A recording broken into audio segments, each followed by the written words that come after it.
Aujourd'hui, on vous lit Aux falaises d'Étretat. Assa, William, Maël, Lily et Noah sont cousins. Ils passent toutes leurs vacances ensemble et ont hâte de se retrouver pour vivre de belles aventures. Les 5 cousins se retrouvent à Étretat pour des vacances en famille. Ils ne sont pas encore réveillés quand les parents entrent dans leur chambre. « Debout tout le monde, on va aller se promener sur les falaises !»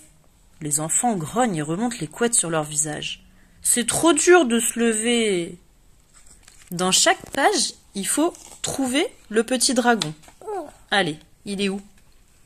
Super. La marche est longue. Les cousins traînent des pieds. Seul Maël est enthousiaste. « J'aurais préféré faire des jeux de société, » marmonne Assa. « Moi, j'aurais voulu dormir encore, » renchérit William. « Tout ça pour aller voir des falaises, » râle Noah. « On est presque arrivés, » annoncent les parents.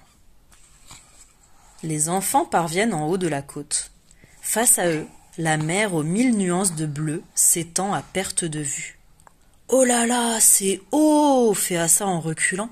« Je dois bien avouer que c'est magnifique !» soupire Lily. « On dirait un tableau !»« C'est vrai !» approuve William. « Mais j'ai entendu mon père dire qu'on allait rester toute la journée. Ça va être long !»« Allons voir si on trouve de quoi s'occuper » propose Noah. Sans grand enthousiasme, les enfants avancent sur le sentier. « Regardez !» s'exclame soudain Assa. « Il y a une passerelle dans la roche. »« On dirait une grotte » constate William. « On va voir ?» Les cousins empruntent la passerelle et se retrouvent au cœur du rocher. D'après la pancarte, on est dans la chambre des demoiselles, annonce Lily. « J'ai de la poudre blanche sur les doigts. Qu'est-ce que c'est ?» s'étonne Lily en touchant la paroi. « C'est de la craie, » affirme William. « Les falaises d'Étretat en sont en partie constituées. Je l'ai lu dans mon livre sur les pierres et minéraux. » Lily frotte sa main sur les cheveux de Noah, qui se retrouve tout blanc. « On dirait un papy !» s'esclaffe Assa. Pour se venger, Noah prélève de la craie et en met sur le bout du nez d'Assa. « Je veux jouer aussi !» rigole William. « Moi aussi !» ajoute Maël. Quand ils quittent la chambre des demoiselles, les 5 enfants sont couverts de traces blanches et rient aux éclats. Les cousins continuent leur promenade en hauteur. « Vous avez vu l'arche en bas ?» demande Lily. « On dirait que la falaise plonge dans la mer. »« Ma mère dit que ça s'appelle la Manne-Porte, » dit Assa. « Oh non !» s'écrie Maël. « Doudou est tombé !»« Il est sur la plage !» dit Noah après avoir jeté un coup d'œil. « Allons vite le chercher avant que la marée monte !» s'exclame William. Les parents autorisent les enfants à descendre. « Doudou n'est plus là !» s'exclame Noah. « Doudou !» sanglote Maël. « Je te promets qu'on va le retrouver !» le rassure Lily. « Il était là il y a quelques minutes. Il ne doit pas être loin. » Assa et Lily vont chercher au bord de l'eau, tandis que les garçons longent l'immense paroi rocheuse. Les enfants se rejoignent au centre de la plage. « On n'a pas trouvé Doudou » annoncent les filles. « Nous non plus » regrettent les 2 autres. « Regardez là-bas » s'écrie William. « Le petit garçon le tient dans sa main. » Les cousins s'élancent à sa poursuite, mais au moment où il atteint la falaise, il disparaît. « Mais comment est-ce possible ?» s'étonne Lily. « Il y a un autre trou dans la roche » s'écrie Noah.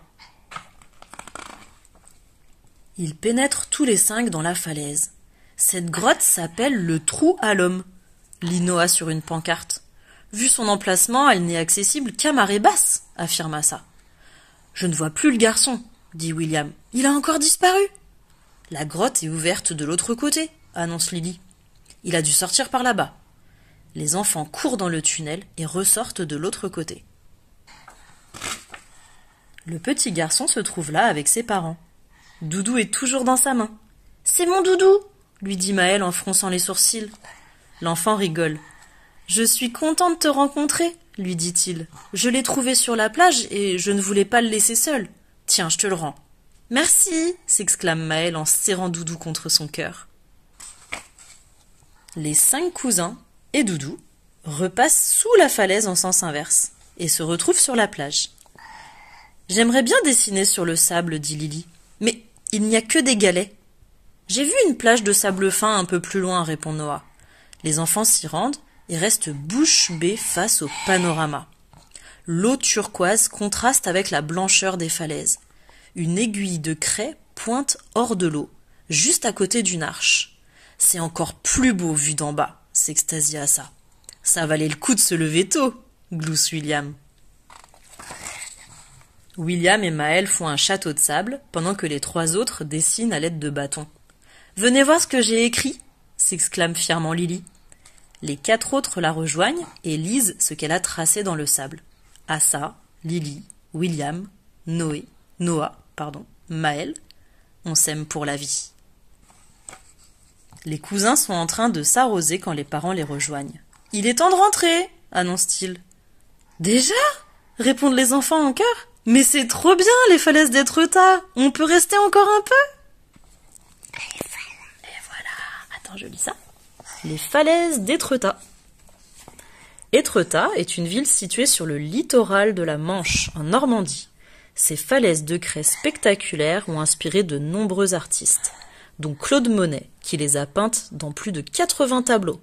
Au bord de la plage, une aiguille de calcaire sort de la mer. Selon l'écrivain Maurice Leblanc, elle abriterait le trésor des rois de France.